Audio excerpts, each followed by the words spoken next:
Thank you, Irman. Thank you for this opportunity. The description of the panel is very, very ambitious.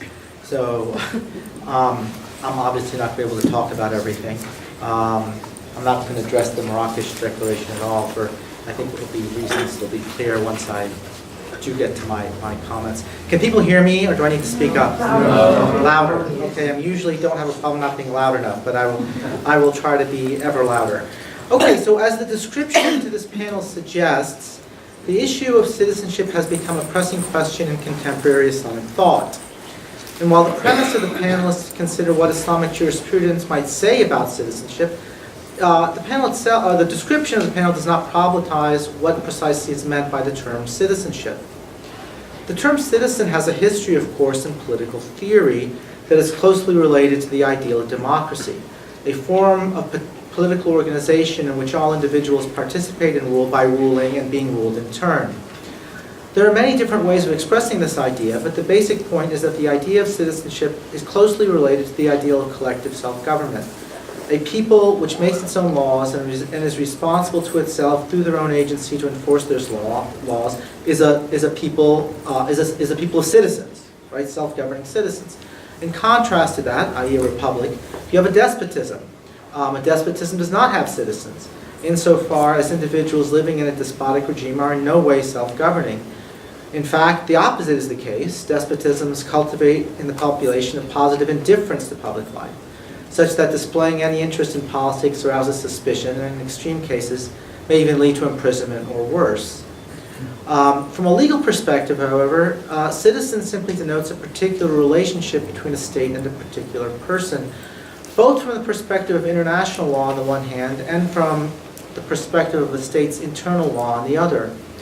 In international law, for example, a state is nominally under an obligation to represent its citizens' interests when they are outside the territory of their own state, by arranging for them, for example, safe passage to the territories of other sovereigns by providing them with passports. So, right, if you came from outside the United States, you have to be a citizen of another state to be able to come here. That's why it sucks to be a Palestinian, because you're stateless, so you have no rights, right? So that's sort of like a minimum idea of citizenship in international law. But I think we also have to consider the idea of citizenship in perspective of being in domestic law. In domestic law, the category citizen is intended to distinguish between those persons having a permanent tie to the state and those whose ties to the state are transient. It is in the domestic sense of citizenship that the different political conceptions of citizenship become important from the perspective of Islamic jurisprudence, or at least in my opinion, or so I will argue. Broadly speaking, and even though we recognize that there are no pure regime types, it is still sensible to divide regimes into democratic regimes, regimes where citizens have meaningful rights of self-government, and despotic regimes where citizens lack such rights. I would argue that from the perspective of Islamic law, despotic regimes are lawless regimes, and therefore they are the conceptual equivalent of what the classical jurists call dar al-harb. The distinguishing characteristic from a legal perspective of dar al-harb is the general non-applicability of Islamic law, except as a kind of personal morality. I'm talking about for Muslims here.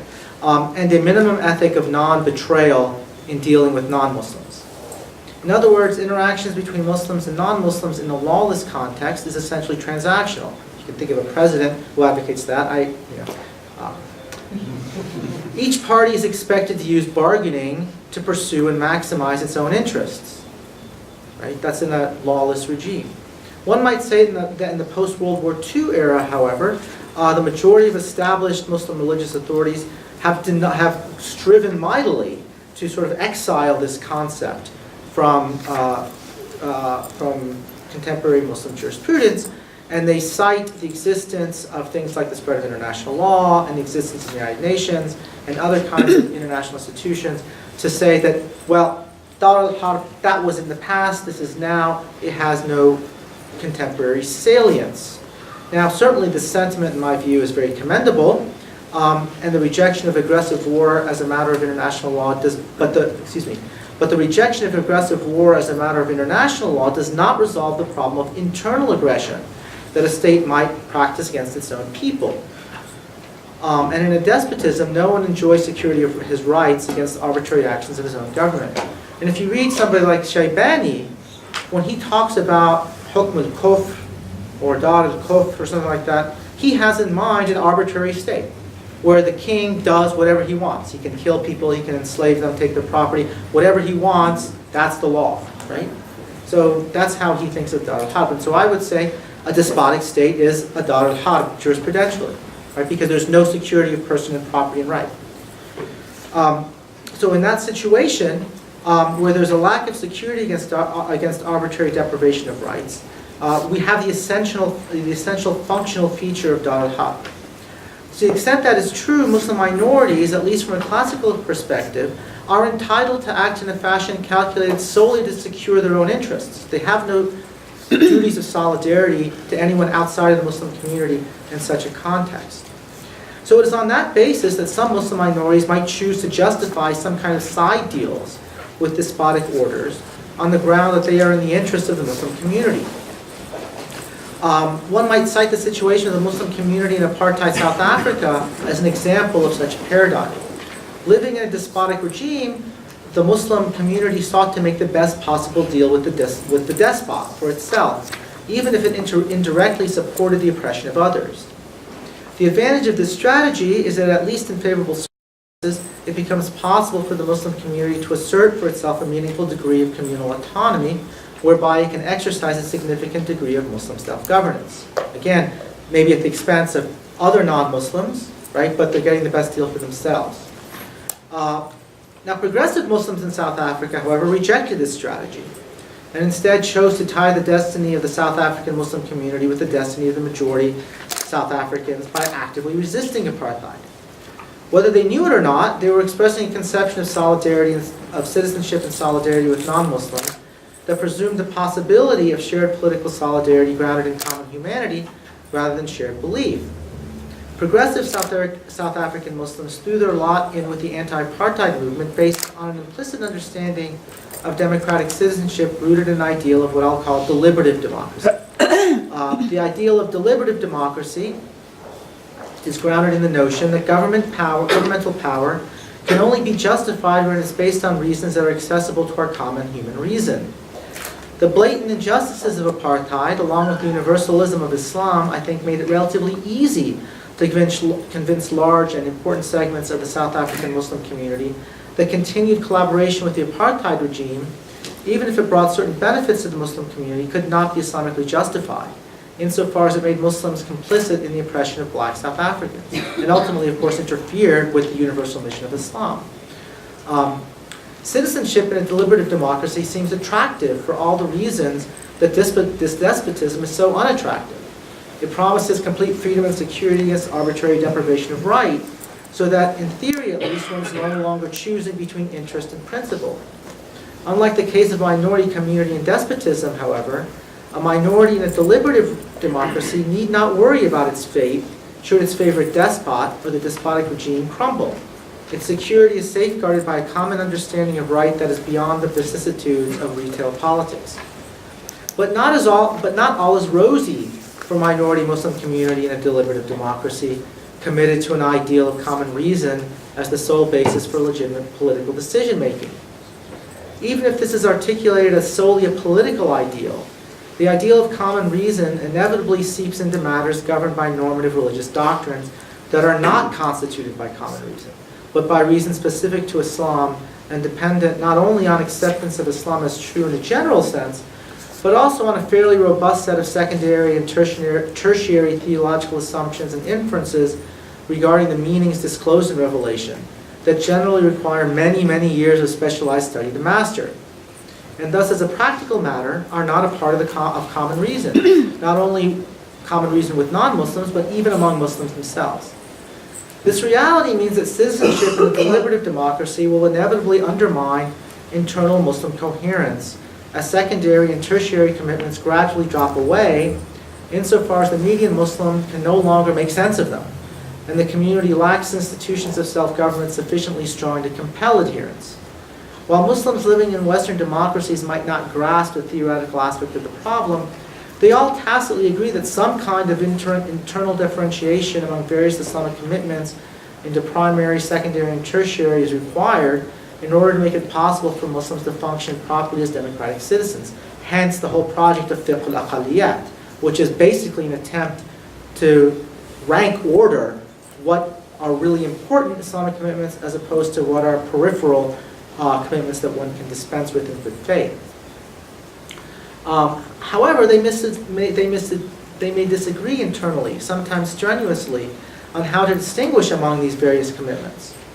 In any case, citizenship in a deliberative democracy requires a minority Muslim community to face squarely two fundamental questions that do not arise for them in a despotism. One is theological and the other is political. The theological question is the proper ordering of Islamic commitments so that there is some reasonable basis for distinguishing between and among primary, secondary, and tertiary Islamic commitments without turning into cafeteria Muslims.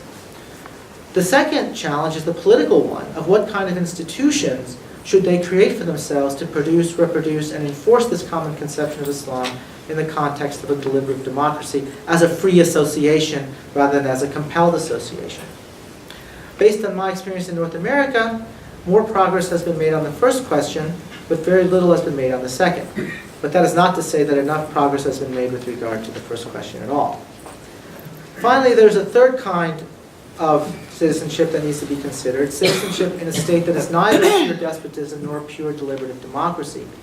Call this a pluralist model of democracy, in which the basic law does not necessarily represent the results of common reason so much as an agreement about, quote-unquote, the rules of the game, which regulate how different social groups can securely pursue their interests within the regime.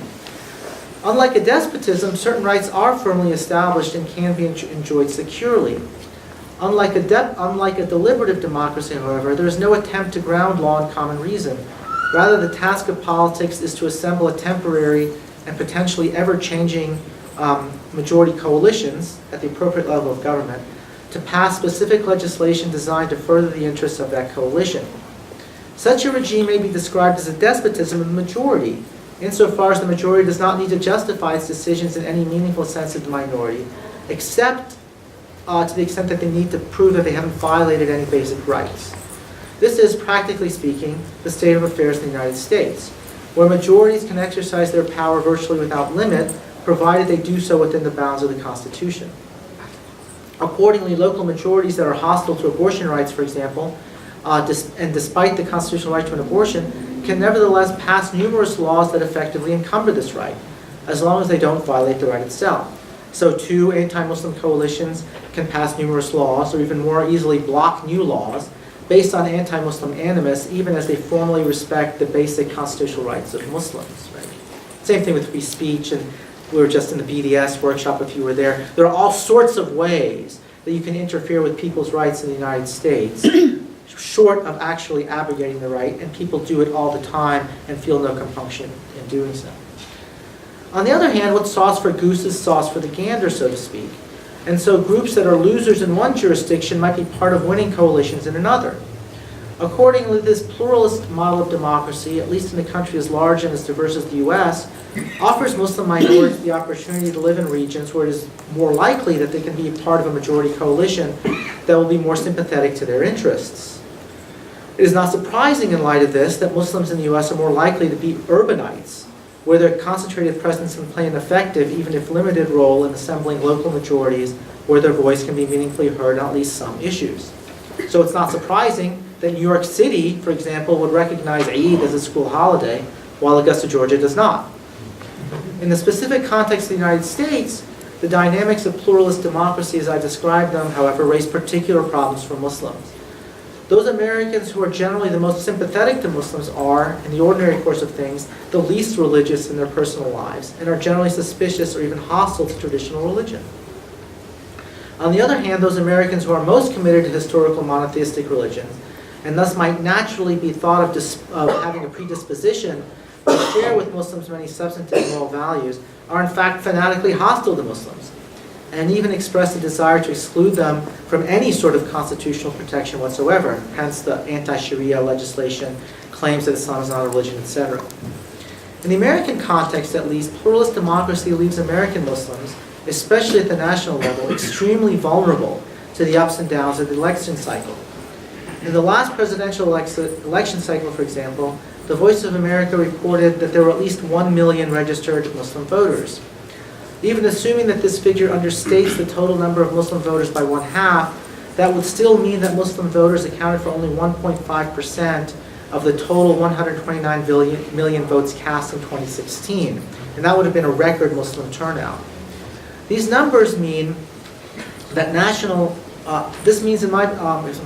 these numbers mean that anti-Muslim rhetoric, unfortunately, will remain a winning strategy for national politicians and regional politicians that lack large Muslim populations in the foreseeable future, i.e. all red states. So this means, in my opinion, that whatever theological and institutional challenges a commitment to deliberative democracy entails, Muslims in the United States at least have no choice but to hitch their wagon tightly to deliberative democracy as a political ideal, and work earnestly to develop theological teachings in accordance with that reality and the practical institutions needed to make their values effective in the context of a deliberative democracy. Thank you.